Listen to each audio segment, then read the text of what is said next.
ever Pokemon game that's open world, filled with cute mons wherever you look, on land, water, and in the skies. Home to the new terrestrial phenomenon, and to the Paradox Pokemon. Welcome to the new game, and today I'll be reviewing Pokemon Scarlet and Violet. While I haven't played Scarlet, I have done Violet. There are differences between the two, but it's very minimal. And caution, spoilers ahead, so let's start. For the episode, we just have to start with the glitches. It just isn't Pokemon Scarlet and Violet without the glitches. We've all seen and heard about the infamous glitches in SV. Either you've seen them in videos or you've encountered them yourself. Fortunately, I did not encounter too much glitches, but a handful enough to say that they are really annoying. The most common glitch I see is when I go down a steep hill and hit a rock, I just get stuck. There are rocks on the bottom, and I got stuck on them. Basically, I was stuck in the falling animation and I just can't do anything. I can't even get off Miraidon. Fortunately, I will be transported back up the cliff again, but it takes quite a while for me to go back. It is very nerve wracking, because I never actually save any of my Pokemon adventures. Actually, maybe the only reason I didn't see much glitches is that, but anyways, there are also some other minor glitches, such as the fact that on some occasions I can see underground, as if with X-ray, and there are also sometimes animation glitches as well, terrestrial phenomenon. But it really isn't much of a big glitch, so I just really shrugged it off. But these glitches, they're really a point off from full marks.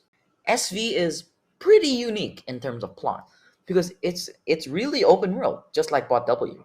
However, it doesn't mean that it's better. Let me explain. SV has three main stories: Path of Legends, Starfall Street, and Victory Road. Path of Legends is you fighting all Titan Pokemons to get the Herba Mystica to heal your Miraidon and heal Arven's Mastiff. Now, Starfall Street is you going to all five Team Star bases to stop the organization. Lastly, Victory Road is, well, Victory Road, the classic. You battling all 8 gym leaders and getting their badges. And lastly, find the Elite Four and becoming champion. Yeah, SV has 3 stories to tell. And you go at whatever the order you want to go. But this is the problem. Even if you can go to any of the locations in any order, there's no such thing as level scaling in the game at all. The first place you go to is either Cortondo or fight the Cloth Titan. But after winning the Cortondo gym, the closest gym jumps from level 14 to level 44. No joke. Fortunately, there has been many websites you can go to find about the quote-unquote right order you can play in.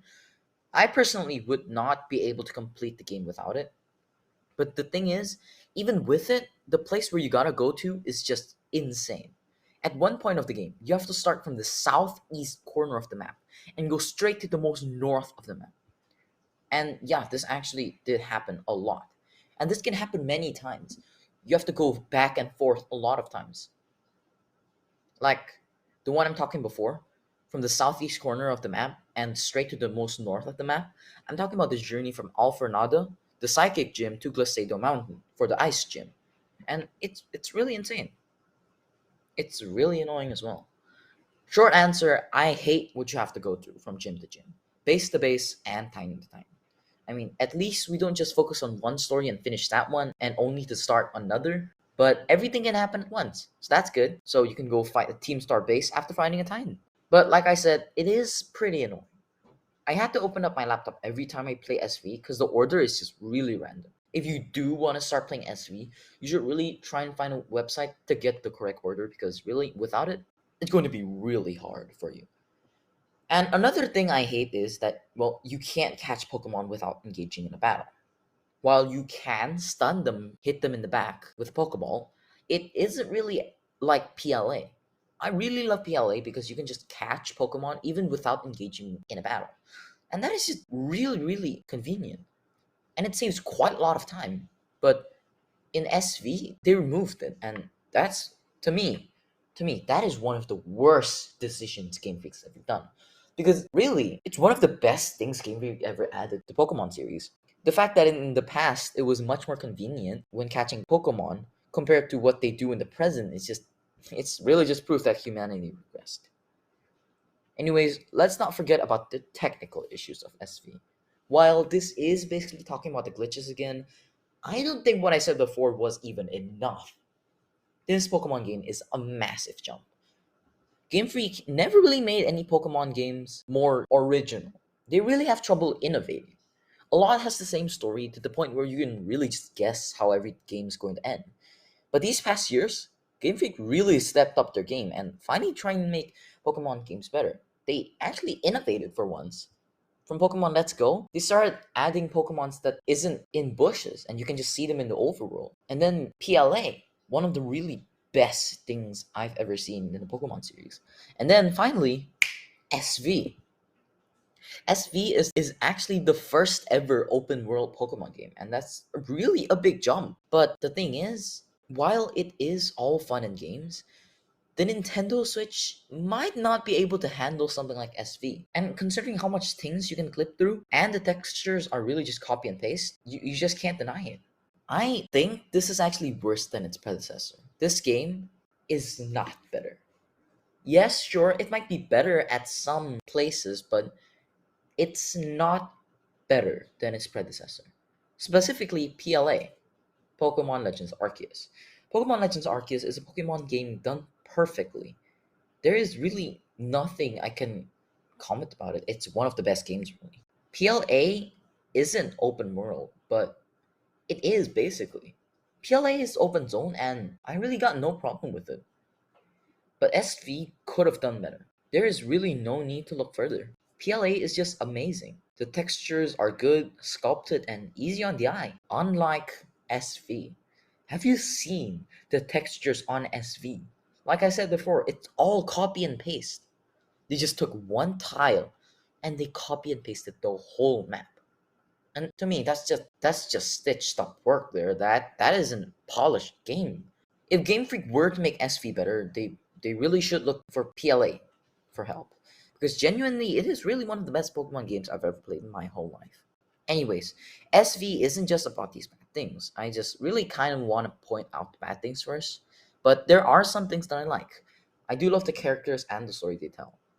Arvin, being neglected by his father, Penny slash Cassiopeia being the whole team star leader and all of that, and the whole team star being a victim of bullying. But the plot twist for the ending story was really not expected, so that's good, I guess.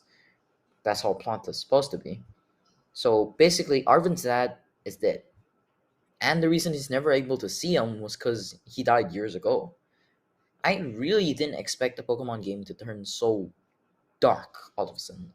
It was hinted at many times. I've picked up on it actually, but I never actually thought that Game Freak would do something like that. I thought maybe I read it wrong. Maybe I read the hints wrong. But no, it actually did turn out like that. Anyways, the new Pokemons are just really cute. And no one can deny it. It's facts. The main reason why I really wanted to check out SV was because of a lot are cute. A lot of the new Pokemons are cute, and you just can't deny it. Mousehold and its evolution line is just adorable. First, you get two mice, then four. Not gonna lie, it's really one of my favorite Pokemon. And Palmy is also really cute. I mean, even if it is a Pikachu clone. But Fido would take the crown for being the cutest. What would be cuter than a bred Pokemon? Answer: nothing. Anyways, not only are the new Pokemons cute, but a lot are actually going to change the meta of PvE and PvP. Palafin, Annihilate, Ceruledge, Skeledirge, Kingambit, Excalibur, Tinkaton, and they're just to name a few. Heck, even Mousehold is OP. One is literally Superman, another, an immortal ape who hits harder the more hurt it is. Another has insane stab moves that make it even stronger than usual. And one deals an insane amount of damage while also regenerating health at the same time. Paldean Pokemon are so OP to the point where most of the Pokemon that I included here are already banned. And really, one last thing before I go. I really, really, really want Game Freak to keep what they did to the trainers in the overworld. You gotta talk to them, and only then would they challenge you. I hated the fact that you really got about every trainer's long goal, but SV did this one insanely good. This was perfect, and I really hope it stays like this. Overall, SV is a good game, but honestly, it could have been much better if they had put more time in. Maybe they could have done something like Zelda Bot W2. Delay it. But the Pokemon Company. The Pokemon Company absolutely need games to go out on schedule so they can sell merch. So that, they can get that sweet, sweet money. But the thing is, because they also made PLA in the same year, they kind of also really rushed SV. They made something they didn't need to make, PLA, resulting in something they needed to do, SV, to be rushed, resulting in something incomplete and just imperfect. But it's a good game. It's definitely not the best, and it's definitely not a full score for me, but it's good. It's fine. It's really fine by me. I had such a fun time playing it. I would definitely play more again. There's a lot of things that I couldn't say today, but basically that's the whole gist of it. I'm pretty sure there are a bit more comments for me next time, maybe if I want to revisit this thing, but for now, I'm pretty sure that's all. And the score, my review of this game is a 6 out of 10. For me, they really could have made it better. But anyways, that's all for today. I hope you guys liked it.